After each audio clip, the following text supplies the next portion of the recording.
道教认为在三界之外可以让人超脱生死，远离轮回，达到长生久世的境界。那么什么是三界呢？三界的真正主宰者到底是谁呢？道教体系里面所说的六大世界又是什么意思呢？三界有三位管理者，道教将天地水神格化为主宰人间祸福的三位神祇，俗称三官大帝。道教太上三官经有云：天官赐福，地官赦罪，水官解厄，所以统御天地水三界的神明分别为天官大帝、地官大帝和水官大帝。天地人三界即神祇居住的天界、亡灵所在的冥府地界和人类生活的人界。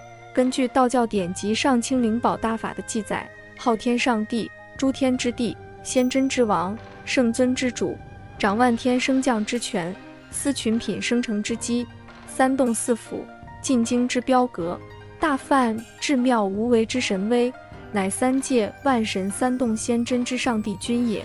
玉皇大帝作为众神之主，三界分别有不同的神祇辅佐具体事务。紫微大帝协助玉皇大帝掌管天经地纬、日月星辰，同时也亦使雷电鬼神。南极长生大帝协助玉皇大帝执掌人间的寿命祸福。勾陈上宫天皇大帝协助玉皇大帝执掌直南北二极和天地人三才，并主管人世间的兵籍战争之事。后土皇帝指的神职是掌管山岳土地变化及诸山神帝指和三山五岳大帝等大神，并节制节运之事。人界是人类和自然界万物生活的地方，也就是俗称的凡间，也就是我们生活的地方。凡间的实际统治者则是历朝历代的帝王。地界指的是鬼怪亡灵所居的幽冥界，统治冥界的神祇为酆都大帝。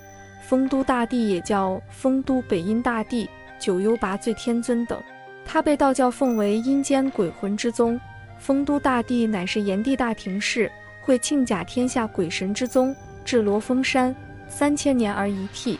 所以在天地人三界之中，玉皇大帝为三界主宰，而人界的帝王及地界的酆都大帝等分别辅佐玉皇，执掌各自不同的空间之事。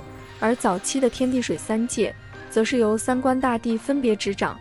道教体系的六大世界，法相世界，法相世界是最高维度的世界，神话传说中的盘古就生活在此。盘古开天辟地之前，宇宙是一片混沌，这片混沌就是法相世界。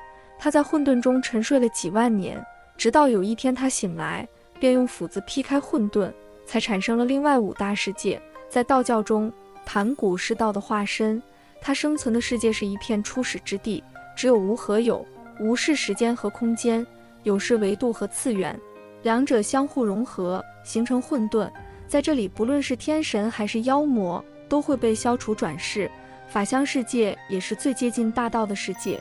天外世界，天外世界被法相世界所包裹，这里是道教三清祖师生活的世界，位于法相世界之下。俗话说一气化三清，三清道祖便是由道的一气幻化来的。天外世界有无数的空间时间维度，它们混杂在一起，皆为大道所化。传说中的玉清净、太清净、上清净都在这里。昊天世界之所以名为昊天，是因为它的统御者是昊天上帝，也是我们口中的玉皇大帝。昊天世界有9重天，36层的空间世界，这里是诸多神仙生活的世界，也是我们认知中的天界。所谓百万天兵天将就生活在这个世界。洞天世界与昊天世界渊源颇深。洞天世界在昊天世界一座山的下面，这个世界是通往天外世界的道路，它的空间是有限的，是玉皇大帝出生的世界。他通过修炼才进入昊天世界，并成为那里的统御者。洞天世界有10大洞天和36小洞天，地仙人仙和各种佛陀生活在这里，他们司掌人间诸多事务。洞天世界算是低级神灵的聚集地。凡尘世界由盘古的躯体所化，他的口里呼出的气变成风和云，他的左眼变成太阳，右眼变成月亮，他的手足和身躯变成大地的4极和5方的名山，他的血液变成江河，他的经脉变成道路，他的肌肉变成田土。凡尘世界有4大部洲、4河、4海，人妖兽等万物生灵都生活在这个世界。幽冥世界又称冥界地府，这里是凡尘世界的生灵去世后所来的地方，这里主要由十殿阎罗管理，根据善恶评判是非，将万物生灵之魂魄引入轮回。幽冥世界共有地下9幽，分别是黄泉路北阴山、游民街丰都幽都冥府奈何地狱、深渊魔域。这里是鬼怪生存的地方，所以6大世界分别是法相世界、天外世界、昊天世界、洞天世界、凡尘世界、幽冥世界。据说在南昌有一位姓裘的秀才，某年夏天的一个晚上，恰好晚上路过一间土地庙，于是就在里面过夜。夏天酷暑难耐，裘秀才睡觉的时候索性不着衣物，谁知道第2天回到家中时染上了风寒。裘秀才的妻子以为他的行为得罪了土地爷，于是准备了美酒佳肴以及金银纸钱去土地庙谢罪。你还别说，妻子刚从土地庙回到家中，裘秀才就痊愈了。于是妻子就让裘秀才赶紧也去土地庙谢罪，但是裘秀才心中生出一股业火，不仅没去谢罪，反而写了一封状书，跑去城隍庙把状书焚烧了，说土地公仗势欺人。结果同样的事情连续做了10天都杳无音信，气得裘秀才又写了一封状书去告城隍爷，抱怨城隍爷不为百姓着想。这天夜里，裘秀才在睡梦中被阴差带到了城隍庙，只见墙上贴了个批条，上面写着社公土地公公诈人90，有殿官真，这革职。裘秀才不敬鬼神，多是好讼，发新建宪则30板。裘秀才醒来后觉得只是一个梦而已，谁知过了几天下起了大雨，土地庙被一道惊雷劈中，轰然倒塌。接着裘秀才也阴差阳错地挨了30大板。这个故事告诉我们，原来神仙犯了错也会受到惩罚。此外，神仙犯的错也是五花八门，比如天蓬元帅酒后调戏嫦娥仙子，结果被贬下凡间，成为了妖怪猪刚鬣。沙僧原本是玉皇大帝座下的卷帘大将，在蟠桃宴上失手打破琉璃盏，也被玉帝贬下凡间。其实在神话世界里，被贬下凡只是神仙触犯天条受到的惩罚之一。拟青天律里记载了很多种惩罚神仙的方式。拟青天律全名太上混动敕文女卿诏书天律，是道教对神仙以及凡人的行为准则进行约束的天律之一，内容包含正神篇、仙官篇、诸神力服使篇、生民篇、土地篇等等。总结了一下，犯了天条的神仙受到的惩罚大概有这样几种： 1. 杖，用棍子打； 2. 屠，做苦力； 3. 流放； 4. 真诀，是一种雷神执行的刑罚； 5. 处斩，就是斩首； 6. 分刑或灭刑，指魂魄打至灰飞烟灭，永远丧失了重新修炼的机会； 7. 贬下凡间，约束正神的天律，比如像这一条诸正神非天地8节，不得受民间祭享，违者徒9年。天地8节为立春、春分、立夏、夏至、立秋、秋分、立冬、冬至等8个传统节日。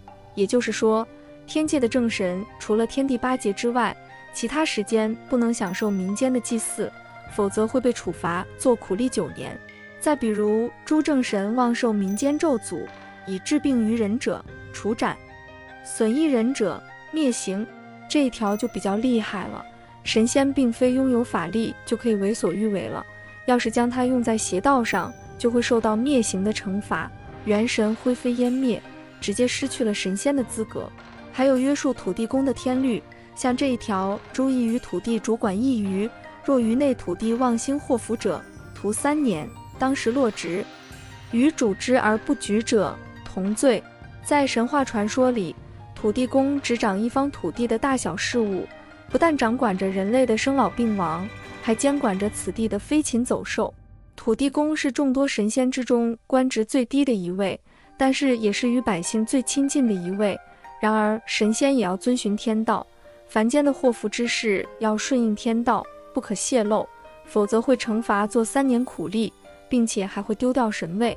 另外还有针对灶王爷的诸灶神，若以生民亲恨，妄有家祸于所居之人者，真诀，流8千里；伤人者，分刑。